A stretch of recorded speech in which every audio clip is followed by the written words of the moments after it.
दोस्तों नमस्कार। आज दिन शनिवार 19 अक्टूबर 2024। कानून में खामी, ये बच्चों की आज़ादी छीनते हैं सुप्रीम कोर्ट। बाल विवाह उन्मूलन के लिए अलग अलग समुदाय के हिसाब से रणनीतियाँ बनाएं। हर जिले में अलग अफसर नियुक्त करें। बाल विवाह मुक्त गांव घोषित करें। फास्ट ट्रैक कोर्ट बनाएं।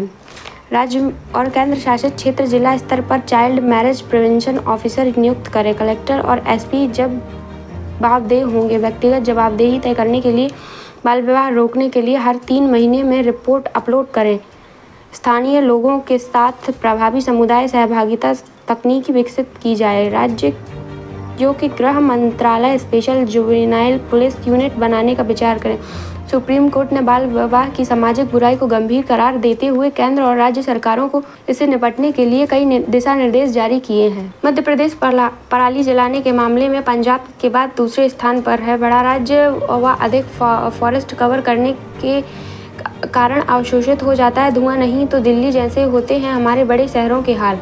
धान की पराली जलाने के मामले में पंजाब के बाद मध्य प्रदेश देश में दूसरे स्थान पर है। वहीं गेहूं की पराली जलाने के लिए पहले पायदान पर है। 3 दिन से पहले भोपाल में हुई केंद्रीय कृषि मंत्रालय की इंटर स्टेट जोनल कॉन्फ्रेंस में सैटेलाइट इमेज डेटा के आधार पर इसका खुलासा हुआ। सैटेलाइट इमेज डेटा के आधार पर खुलासा किया गया। प्रदेश में नगरीय निकायों की तरह पंचायतों में भी लागू होगा प्रावधान। अब 3 साल बाद ही लाया जा सकेगा सरपंच के खिलाफ अविश्वास प्रस्ताव।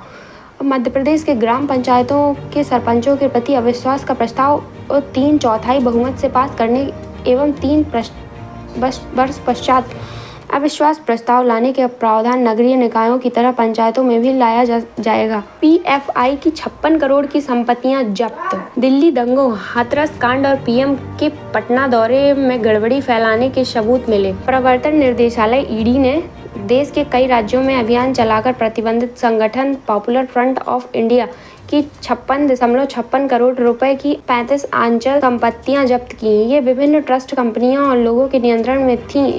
इनमें से 21.13 करोड़ रुपए की 16 संपत्तियां इस साल 16 अप्रैल को जब्त की गई। इसके बाद 16 अक्टूबर को मनी लॉन्ड्रिंग कानून के तहत कार्रवाई की गई। 8 घंटे की नींद के बाद भी थके हुए उठते हैं तो दिनचर्या बिगड़ सकती है। स्लीप हाइजीन रखें, धूप व हवा में रहें। पर्याप्त पानी पीना भी मददगार है। एक्सपर्ट बोले हैं खुद से बेवजह अपेक्षाएं ना रखें। छोटे छोटे उपायों से बेहतर कर सकते हैं नींद। ज्यादा से ज्यादा सक्रिय रहने की कोशिश करें। मूड के साथ ऊर्जा स्तर में भी सुधार होगा। आपने पूरे 8 घंटे नींद ली फिर भी जागने पर ऐसा महसूस होता है कि मानो आप पूरी रात जागते रहे हों। हेल्थ केयर संस्थान हेनरी फोल्ड हेल्थ में स्लीप एक्सपर्ट थॉमस रोथ इसे ताजगी ना देने वाली नींद कहते हैं। अक्सर आप उठते हैं तो खुद को थका हुआ महसूस करते हैं तो अलर्ट होने की जरूरत है। न्यूरोलॉजिस्ट डॉक्टर सोंजा सूट्रज कहती हैं हर दिन थका हुआ जागना निराशाजनक हो सकता है। यह आपकी पूरी दिनचर्या को बिगाड़ सकता है। नींद की गुणवत्ता में सुधार करने के लिए सुबह अधिक तरोताज़ा महसूस करने के लिए कौन ऐसे उपाय कारगर हो सकते हैं, जानिए एक्सपर्ट से। सख्त मॉनिटरिंग। सभी को कभी न कभी रात में खराब नींद आती ही है, जिसकी भरपाई वह दिन के वक्त में करता है। बैटमैन हॉर्न सेंटर की संस्थापक डॉक्टर लुसिंडा बैटमैन कहती हैं अगर आप लगातार नॉन रेस्टोरेटिव थका हुआ देने वाली नींद से जूझ रहे हैं तो अपनी आदतों और स्लीप हाइजीन में सख्त मॉनिटरिंग करनी चाहिए। सोने से पहले गर्म पानी से नहाना चाहिए, एक ही समय पर सोना और दिन के वक्त वर्कआउट और स्वस्थ खान पान जैसी आदतों में सुधार कर सकती हैं आप। पैटर्न को पहचानें। डॉक्टर सोंजा कहती हैं दैनिक गतिविधि और ऊर्जा के स्तर पर नजर रखने से उस पैटर्न को पहचानने में मदद मिल सकती है जो थका हुआ महसूस कराती है। देर तक जागना या रात के खाने के बाद कैफीन लेना अगले ही दिन थकान अनुभव करा सकता है, जबकि बाकी दिनों में ऊर्जावान महसूस करते हैं। दवाओं से दिक्कत। डॉक्टर लुसिंडा कहती हैं नींद की गोलियां और मेलाटोनिन जैसी दवाएं हैंगओवर प्रभाव डालती हैं जो सुबह की सुस्ती का कारण बनती है, नींद को और खराब कर सकती हैं। इनके असर और या डोज को कम करने के लिए डॉक्टर से चर्चा कर सकते हैं। निष्क्रियता से ऊर्जा में कमी। शारीरिक निष्क्रियता भी थकान के पीछे पड़ी वह वजह हो सकती है। डॉक्टर रोज सलाह देते हैं कि दिन के वक्त उससे ज़्यादा बॉडी मूव करने की कोशिश करें। यह मूड और ऊर्जा स्तर सुधारने में मददगार होगा। डिहाइड्रेशन से बचें। डॉक्टर सुनिजा कहती हैं पानी कम से कम पीने से नींद व थकान में वृद्धि देखने को मिलती है। इसके अलावा ताज़ी हवा और पर्याप्त धूप लेना भी समस्या में कमी ला सकती है। पर झारखंड से पहले चरण के लिए नामांकन शुरू। झारखंड में विधानसभा चुनाव के पहले चरण के लिए नामांकन प्रक्रिया शुक्रवार से शुरू हो गई है। पहले चरण में 13 नवंबर को 43 सीटों पर वोट डाले जाएंगे। नामांकन की अंतिम तिथि 25 अक्टूबर है। छूट नहीं, 100% रेट पर मिलेगी सरकारी जमीन। अभी डेवलपर को कलेक्टर गाइडलाइन के लिए 60% पर दी जाती है जमीन। सरकार की पुरानी प्रॉपर्टी, बंगले, आवास और भवनों के रीडेसिफिकेशन की पॉलिसी में एक बड़ा बदलाव होने जा रहा है। इसमें नया प्रावधान जोड़ा जाएगा। इसके अनुसार डेवलपर को सरकारी जमीन या संपत्ति अब 100% कलेक्टर गाइडलाइन पर दर पर मिलेगी। प्रस्ताव सीनियर सेक्रेटरी की कमेटी के बाद कैबिनेट के लिए लिया जाएगा। इसमें रीडेसिफिकेशन पॉलिसी 2024 को मंजूरी मिलेगी। अभी रीडेसिफिकेशन पॉलिसी 2022 के तहत यह प्रावधान है कि बेकार हो रही सरकारी संपत्ति भवन रीडेसिफिकेशन के दौरान डेवलपर को कलेक्टर गाइडलाइन के 60% दर पर जमीन दी जाती है। नगरीय विकास या आवास विभाग के सूत्रों का कहना है कि रीडेसिफिकेशन पॉलिसी 2016 में आई थी। इसका पहला संशोधन 2022 में हुआ था। नई पॉलिसी के आने के लिए बाद लोक परिसंपत्ति विभाग भी इसी आधार पर आगे काम करेगा। कश्मीर में आतंकियों ने बिहार के एक श्रमिक की हत्या की। जम्मू कश्मीर में उमर अब्दुल्ला के नेतृत्व वाली निर्वाचित सरकार के सत्ता संभालने के 2 दिन में ही टारगेट किलिंग का पहला मामला सामने आया है। शोपियां जिले में आतंकियों ने बिहार के एक श्रमिक को गोली मारकर हत्या कर दी। व्यक्ति की पहचान बिहार के अशोक चौहान के रूप में हुई। वह अनंतनाग के संगम इलाके में रह रहा था। शुक्रवार को उसको गोलियां से छलनी कर दिया गया। भोपाल में 2 दिवसीय खनन क्लेव का समापन। माइनिंग सेक्टर में 20,000 करोड़ के प्रस्ताव मिले सीएम। मुख्यमंत्री डॉक्टर मोहन यादव ने कहा कि माइनिंग सेक्टर में 20,000 करोड़ के प्रस्ताव राज्य सरकार को मिले। व्यापार, व्यवसाय और उद्योगपतियों की बड़ी भूमिका, इसीलिए सरकार लगातार इस पर फोकस कर रही है। हर महीने इंडस्ट्री कॉन्क्लेव कर रही है। ब्रिक्स 2022-23 के रूस दौरे पर रहेंगे पीएम। प्रधानमंत्री नरेंद्र मोदी ने 2022-23 अक्टूबर को रूस के दौरे पर रहेंगे। वे यहां कजान शहर में 16वें ब्रिक्स शिखर सम्मेलन में भाग लेने के लिए रूसी राष्ट्रपति व्लादिमीर पुतिन के निमंत्रण पर जा रहे हैं। इसके दौरान पीएम की सदस्य देश के नेताओं के साथ द्विपक्षीय बैठक की भी उम्मीद की जा सकती है। व्हाट्सएप पर पुरानी चैट सर्च करना होगा आसान।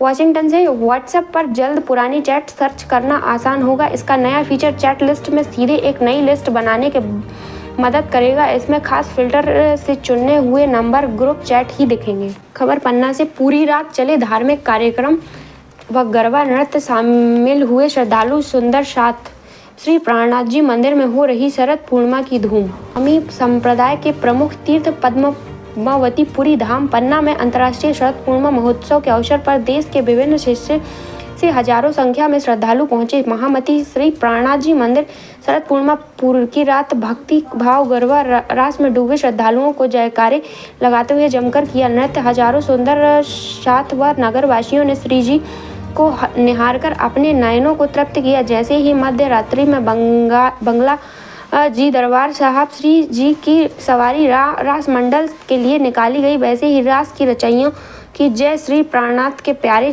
के जयकारों से पन्ना नगरी गूंज उठी। माध्यमिक शाला पवई में किया गया पौधारोपण। एक पेड़ मां के नाम कार्यक्रम में शामिल विद्यार्थी व शिक्षक।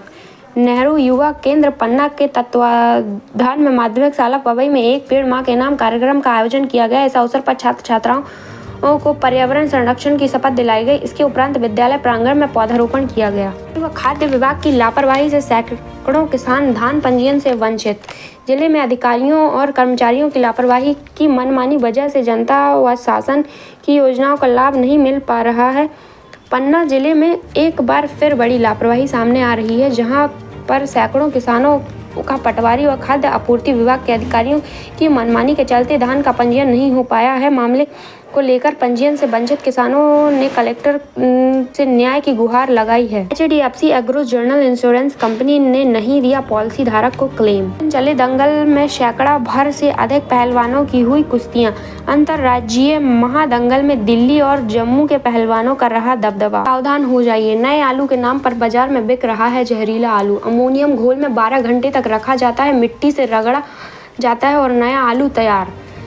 जानिए कैसे पुराने से तैयार होता है नया आलू, यह सेहत के लिए खतरनाक है। दुकानदार बोले नया आलू आया ही नहीं। रांची के नागा बाबा खटाल में आलू प्याज के थोक विक्रेता धर्मेंद्र साहू ने कहा है कि अभी बाजार में नया आलू आया ही नहीं। जिसे नया आलू बताकर बेच रहे हैं वह केमिकल युक्त पुराने दुकानदार यह आलू नहीं बेचते हैं। यह ज़्यादातर उन्हीं के पास मिलती है जो कभी कभी बाजार में आकर बैठते हैं। आँख नाक गले पर भी पड़ सकते हैं असर। अमोनियम के पानी में रखने वाले आलू जहरीला होता है, जिससे इस आलू का अगर नियमित रूप से इस्तेमाल किया जाता है तो इसका आँख का नाक गले पर भी असर पड़ता है। अमोनियम से पेट में दर्द रहता है, जलन की शिकायत हो सकती है। लगातार इस्तेमाल से लीवर व किडनी पर भी इसका असर पड़ता है। डॉक्टर शुभम शेखर, मेडिकल अफसर। रूस की मदद के लिए उत्तर कोरिया ने भेजे सैनिक। दक्षिण कोरिया की खुफिया एजेंसियों ने शुक्रवार को कहा कि उत्तर कोरिया ने रूस की युद्ध में सहायता के लिए अपने सैनिकों को यूक्रेन भेजा है। इससे उत्तर कोरिया और पश्चिमी देशों के बीच तनाव और बढ़ सकता है। दक्षिण कोरिया की राष्ट्रीय खुफिया सेवा ने कहा है कि नौसेना के जहाज़ों ने 8 से 13 अक्टूबर के बीच 1500 उत्तर कोरियाई विशेष ऑपरेशन बलों को रूसी बंदरगाह शहर व्लादिवोस्तोक पहुंचाया। तो दोस्तों लेकर चल रहे हैं मध्य प्रदेश के पन्ना जिलों की आसपास की खबरों की ओर। पैदल व वाहनों से निकलने वाली राहगीरों को होती है परेशानी। अवंतीबाई चौक में बने गड्ढे से बड़ा हादसा का खतरा। एक प्रस्ताव निरस्त व दूसरा पड़ा ठंडे बस्ते में। रायपुरा कस्बा जिला मुख्यालय पन्ना से जोड़ने वाले अवंतीबाई चौक में सड़क की स्थिति बहाल। यहाँ बने गड्ढे हादसों का आमंत्रण दे रहे हैं, जिससे यहाँ निकलने वाले बाइक सवार पैदल यात्री गिरते रहते हैं। लोगों ने बताया कि वहाँ से बाहर निकालना काफ़ी मुश्किल हो रहा है। गड्ढे इतने बड़े हो गए हैं कि जगहों पर तो 1 फीट से अधिक के गहरे गड्ढे बन चुके हैं। पिछले वर्ष पवई विधायक प्रहलाद लोधी की पहल पर 2 बार मिट्टी डलवाई गई थी, परंतु बारिश में वह बह गई और कीचड़ हो गया, जिसके बाद पीडब्ल्यूडी विभाग ने पुरानी गिट्टी का उपयोग कर गड्ढों को भर दिया, परंतु बारिश खत्म होते ही गिट्टी यहाँ वहाँ बिखर गई है। सड़क के दोनों तरफ दुकानदार व निवास के लोगों का कहना है कि दुकानों पर ग्राहक नहीं आते हैं, क्योंकि उन्हें दुकान के आने के लिए इन गड्ढों से होकर गुजरना पड़ता है, जो काफ़ी कठिनाई भरा होता है। इनका कहना है कि बारिश के पहले 300 मीटर सड़क बनने के लिए प्रस्ताव भेजा गया था, परंतु अभी तक मंजूरी नहीं मिली है। फिलहाल 300 मीटर सड़क निर्माण के लिए एस्टीमेट भेजा गया है, जिसकी मंजूरी मिलने का काम शुरू हो गया। RM बागरी एसडीओ। पुलिस ने धारदार चाकू को जब्त कर की कार्यवाही। कोतवाली पुलिस द्वारा 17 अक्टूबर को मुखबिर से सूचना मिलने पर पन्ना शहर स्थित छत्रसाल पार्क के पास सब्जी मंडी के समीप अवैध रूप से धारदार चाकू के साथ मिले एक आरोपी को पकड़कर की कार्रवाई। तो रुक करते हैं राष्ट्रीय अंतर्राष्ट्रीय खबरों की ओर। पड़ोसी देशों में हिंदुओं के मानवाधिकार उल्लंघन पर चुप्पी चिंताजनक। धनखड़। उपराष्ट्रपति जगदीप धनखड़ ने पड़ोसी देशों में हिंदुओं के खिलाफ हो रहे मानवाधिकार उल्लंघन पर गहरी चिंता व्यक्त की। उन्होंने कहा कि अंतर्राष्ट्रीय समुदाय और मानवाधिकार संगठनों कि इस मुद्दे पर चुप्पी बेहद चिंताजनक। धनखड़ के सवाल उठाते हुए कहा है कि जो संगठन दुनिया में मानवाधिकारों की संरक्षक होने का दावा करते हैं, वे हिंदुओं के खिलाफ हो रही ज्यादतियों पर चुप हैं, क्योंकि उन्होंने यह टिप्पणी दिल्ली के राष्ट्रीय मानवाधिकार आयोग की स्थापना दिवस समारोह के दौरान कही। उपराष्ट्रपति ने कहा है कि हिंसा, अत्याचार, बर्बरता के बावजूद दुनिया कि ये तथाकथित नैतिक उपदेशक इस मुद्दे पर मौन है। उपराष्ट्रपति का मानना है कि अत्यधिक सहिष्णुता दिखाने पर इन अपराधों को बढ़ावा दे सकते हैं और भारत इन मुद्दों पर मजबूती से आवाज़ उठानी चाहिए। उनका कहना है कि हमारे धार्मिक स्थलों पर हो रही अपवित्रता और महिलाओं बच्चों पर हो रहे अत्याचार की ओर ध्यान न देना एक गंभीर चूक है। JEE मेंस में न्यूमेरिकल वैल्यू में से ऑप्शन हटाने से कंपटीशन बढ़ेगा। सिलेबस NCERT से कवर करें स्टूडेंट्स। नीट में लौट सकता है पुराना पैटर्न। इस बदलाव के बाद भी नीट भी पुराने पैटर्न पर लौट सकता है। नीट में पहले 180 सवाल पूछे जाते थे।